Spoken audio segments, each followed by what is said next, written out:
Nous voici sur le site de la batterie de Crisbeck en Normandie, à côté du village de Saint-Marcouf et situé également à 3 km de la plage de Utah Beach. Je retrouve Marie qui travaille sur le site pour vous partager une visite commentée de la batterie.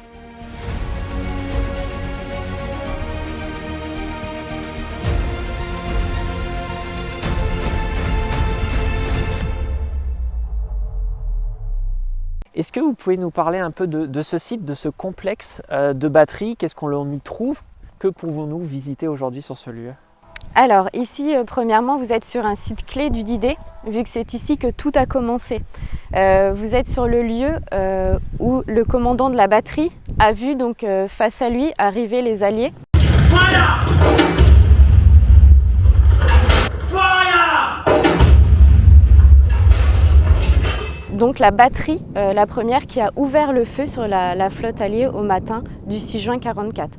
Donc vraiment un site culte que vous êtes obligé de visiter pendant le séjour en Normandie. Donc à l'heure actuelle, on propose la visite de 22 blocos réaménagés, comme à l'époque. Donc vous avez tout un complexe de tranchées et tunnels qui vous amène à découvrir donc, ces 22 blocos. Donc vous entrez réellement dans des lieux où il y a eu de l'histoire. Donc vous visitez tout ce qui est chambrée, infirmerie, cuisine, soute à munitions, poste de commandement antiaérien présent sur le site.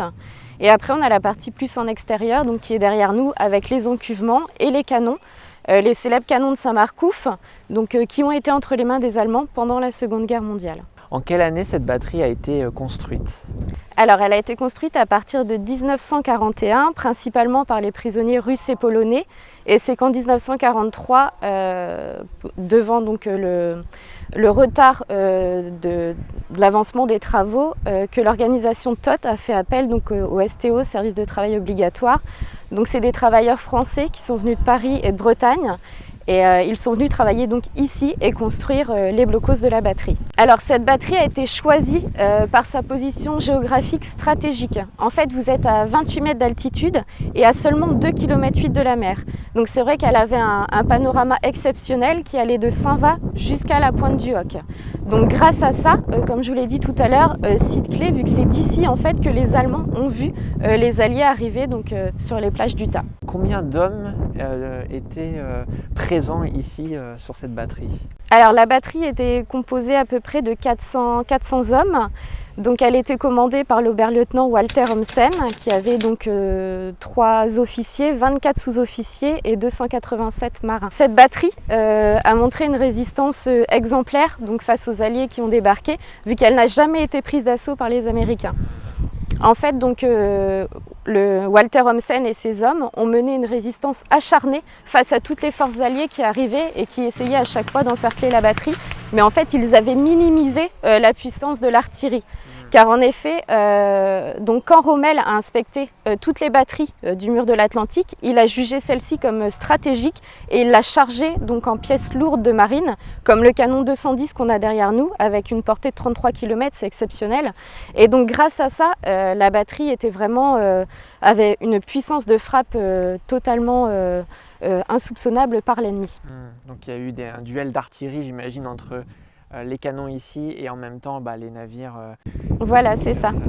Ça a duré donc du 6 au 12 et c'était vraiment des combats acharnés, mais elle a toujours résisté donc, à la force des Alliés.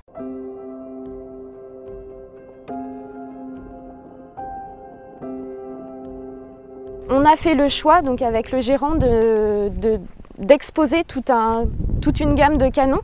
Ce n'est pas des canons factices, hein. Ils ont vraiment été entre les mains des Allemands pendant la Seconde Guerre mondiale, mais ils viennent de provenances différentes, avec des camouflages différents pour bien montrer toute l'artillerie donc, des batteries allemandes. Là on voit vraiment l'impact. Alors est-ce que c'est dû au bombardement naval, aérien éventuellement? Alors non, cette casemate est restée en place, elle a même résisté au débarquement et au bombardement. Ceci, c'est une explosion accidentelle qui a eu lieu donc, en septembre 1944. Donc, quand les Américains sont venus donc, sur la batterie, ils ont fait des tests par rapport aux munitions allemandes qu'ils ont trouvées. Et on pourra voir aussi l'intérieur d'un des bunkers qu'on a laissé dans l'état pour bien montrer donc, tout ce qui a été entrepris. Plus particulièrement donc, celle-ci, il serait rapporté que la soute à munitions donc, qui se trouve en dessous aurait explosé accidentellement, donc en créant un souffle qui a fait donc l'effondrement du plafond de la casemate. Qui a provoqué des morts, j'imagine aussi. C'est ça, 12 soldats américains donc, qui ont perdu la vie lors de cet accident. On se rend compte quand même de l'épaisseur des bunkers, des blocos. Hein. Exactement, et des moyens considérables qui ont été pris pour la construction des blocos. Et grâce à ça, ils sont encore dans un excellent état aujourd'hui. Oui. Alors, il y a eu une première phase de travaux qui a commencé, comme je disais tout à l'heure, en 1941. Tout d'abord, c'est les encuvements qui ont été construits pour y installer des pièces de 155. Donc, il y en a eu 6. Et après, sont venus, donc, quand ils ont choisi cette batterie, de par sa position géographique stratégique, ils ont choisi de mettre des canons beaucoup plus puissants, des canons de marine comme donc celui-ci, le 210 Skoda derrière moi. Donc il y a eu des casemates édifiées donc, pour y abriter donc, ces canons. On avait aussi des canons flak qui étaient mis sur le poste de commandement numéro 3 sur la visite. Donc, c'est la raison pour laquelle je voulais me déplacer même vers l'encuvement d'à côté, parce que si je ne me trompe pas, c'est un canon de DCA, de canon anti-aérien. Quelle était l'importance de protéger un site comme celui-ci des attaques aériennes? Voilà, comme toutes les fortifications du mur de l'Atlantique, les Allemands voulaient protéger donc, un futur débarquement donc, par la côte. Donc c'est pour ça qu'ils ont choisi de défendre avec des canons. Celui-ci, c'est un canon emblématique de l'armée allemande, avec un camouflage Normandie qui se mêle facilement avec la couleur des prairies normandes, donc ils sont encore plus camouflés. À savoir qu'ici, donc, tous les encuvements étaient construits de la même manière. Donc vous avez le cercle de béton, au milieu donc, était positionné le canon, et tous les petits cases que vous voyez tout autour servaient donc, au stockage des munitions. Sur le côté, ils avaient des abris anti-bombardement pour le personnel, et de même de chaque côté de l'encuvement.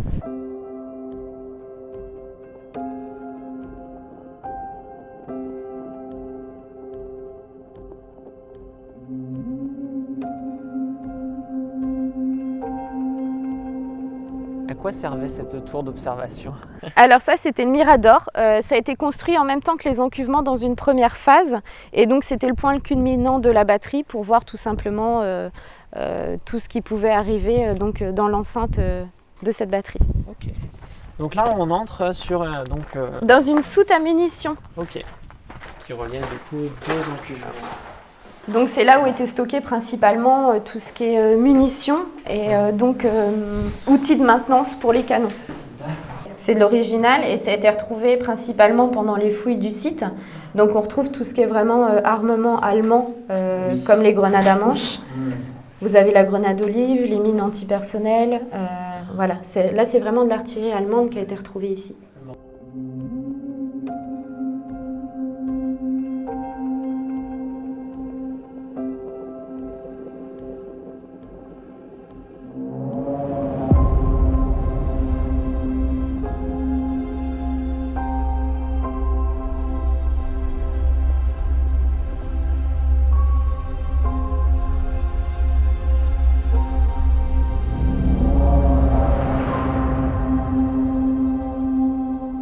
Donc les batteries de Kreisbeck sont un musée assez récent, vu qu'ils ont ouvert qu'en 2004.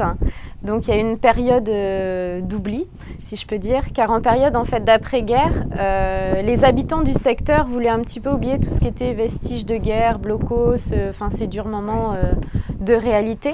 Donc ils ont fait le choix de s'en servir ici comme une déchetterie. En fait, tout le monde y mettait les gravats, les branchages, etc. Et au fil des années, donc de 1945 jusqu'en 2004, c'est devenu un terrain à l'abandon où la végétation avait repris sa place et on voyait qu'il dépassait juste du sol, donc la première casemate, celle qui abrite le canon Skoda. Et ce n'est qu'en 2004, donc le gérant du musée, avec une équipe de passionnés, a tout remis en état. Donc il a déblayé toutes les tranchées suivant les plans d'époque. Il a donc réaménagé tous les bunkers. Donc ça s'est fait avec le temps. Hein. Et à l'heure d'aujourd'hui, donc en 2022, c'est là qu'on propose donc 22 blocos à la visite sur un terrain vaste de 6 hectares. Donc ici on se trouve devant le poste de commandement et on peut observer encore des traces de camouflage. Est-ce que vous pouvez nous en dire un peu plus sur ce système de camouflage? Voilà, donc ici c'est le poste de commandement L410A.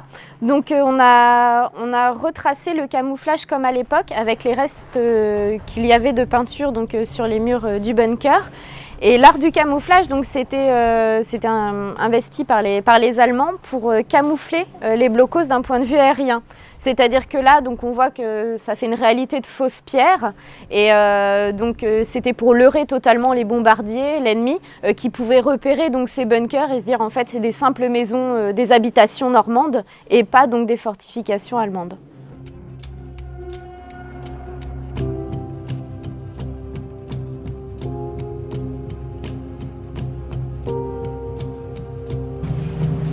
On a ici, pour mieux comprendre aussi l'équipement des bunkers, ils étaient tous équipés d'un sas étanche en cas d'attaque à gaz toxique, chimique. Donc ils étaient équipés de portes blindées, donc là à double vantaux, c'est une porte qui pèse à peu près 600 kg. Et donc pour fermer donc, ce sas étanche, il y avait des portes semi-blindées, ici d'un poids de 200 kg. Donc c'est-à-dire qu'en cas d'attaque, forcément un sentinelle était posté au niveau de la caponnière d'entrée. Donc les Allemands fermaient donc, le sas du bunker et mettaient en route un système de ventilation anti-gaz toxique. Donc comme ça, ils pouvaient rester enfermés dans le blocos pendant plus de 48 heures. Donc bien sûr, ils avaient plusieurs pièces où étaient stockées de la nourriture, de l'eau, de quoi survivre en fait à l'intérieur de ce bunker.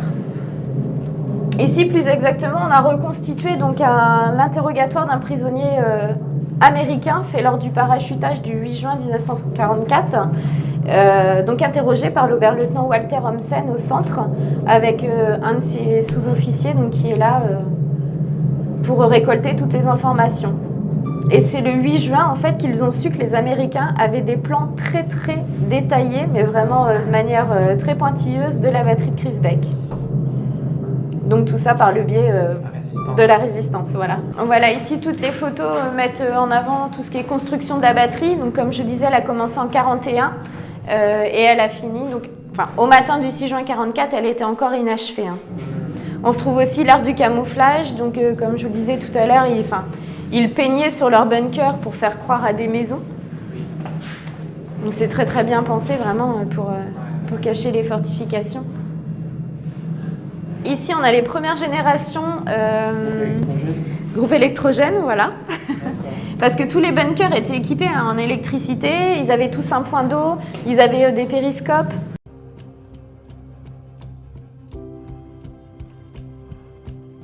Donc ici, on se trouve devant un système assez novateur de pièges à grenades. Est-ce que vous pouvez nous en parler un peu plus? Voilà, en fait, tous les blocos en étaient équipés. Donc, on a mis en valeur celui-ci. Donc en fait, les Allemands avaient très très bien pensé à l'époque. Donc ils avaient équipé leur système d'aération d'une tuyauterie en Y. C'est-à-dire qu'en cas d'attaque par l'ennemi, une attaque à grenade, en fait ils pensaient donc lancer la grenade et qu'elle éclate dans le bunker. Mais non, grâce à l'évacuation en Y, il y avait un petit clapet. Donc elle était acheminée juste en contrebas, elle explosait ici et donc à l'extérieur du blocos. C'était déjà très très bien pensé.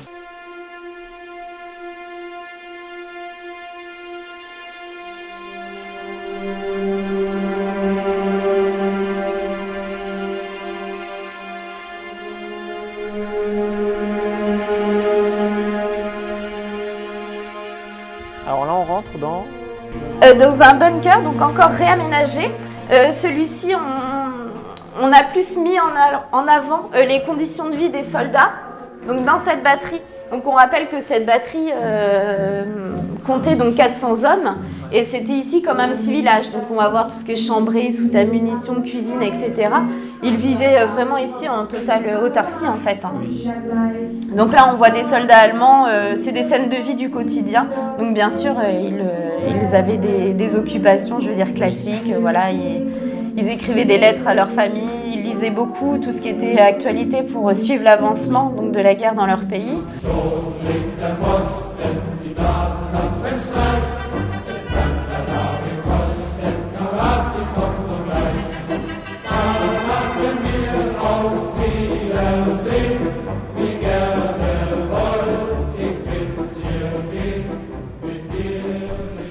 Donc ici on se trouve devant l'infirmerie de la batterie de Chris Beck. Voilà, c'est ça. Elle était un petit peu donc, en contrebas par rapport aux autres bunkers. C'était tout simplement pour qu'ils soient un petit peu plus protégés ici. Donc pareil, on a un réaménagement intérieur qui va vous montrer bien la fonction qui lui était attribuée.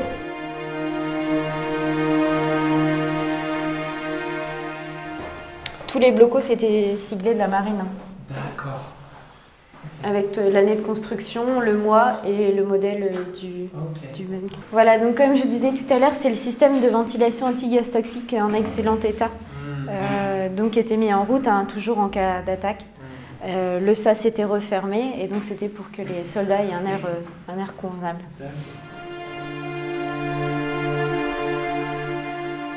Bien, merci beaucoup pour cette riche visite de ce site de la batterie de Chris Beck que j'ai eu plaisir de redécouvrir. Je vous invite bien entendu à venir la voir parce que c'est un sacré complexe qui mérite votre attention. C'est un lieu chargé d'histoire, un lieu de mémoire. Comme j'aime le poser en fin de vidéo, c'est un peu jeter une bouteille à la mer pour bien entendu les téléspectateurs, mais aussi les jeunes générations qui viennent sur ce site ou qui vont vous regarder. Est-ce que vous auriez un message à transmettre à ces jeunes enfants, une bouteille à la mer ? Alors disons que la batterie de Chris Beck, c'est du concret, c'est du réel. Il y a une histoire ici, donc la guerre s'est passée ici. Et malgré tous ces souvenirs assez pénibles, on a envie aujourd'hui de faire plus un travail de mémoire. Donc on espère que ce site sera encore visité et revisité de nombreuses fois. On propose donc, c'est vrai, des blocos réaménagés pour se projeter dans la vie de la garnison allemande, qui intéresse donc les jeunes, je dirais de 6 jusqu'à, voilà, sans donner d'âge. Et donc on a aussi un projet forcément dans la structure d'accueil de vous réserver un petit espace immersif avec donc voilà, j'en dis pas plus, une petite surprise qui arrivera et peut-être aussi des fouilles à venir. Donc on espère vous voir nombreux, vous revoir et c'est un très grand plaisir de vous avoir reçu donc, sur notre site. Merci beaucoup. Donc n'hésitez pas à venir en Normandie, dans le secteur d'Utah Beach, visiter cette batterie. Il y a un grand nombre de visites à faire sur ce complexe et vous ne le regretterez pas si vous êtes passionné d'histoire et notamment de la Deuxième Guerre mondiale. Merci encore pour votre accueil, pour votre gentillesse et cette passion de l'histoire que vous nous avez transmise à travers cette capsule vidéo. Et au plaisir de nous retrouver sur ce lieu une prochaine fois avec les téléspectateurs qui nous regardent. Merci beaucoup. Merci à vous. À bientôt. À bientôt.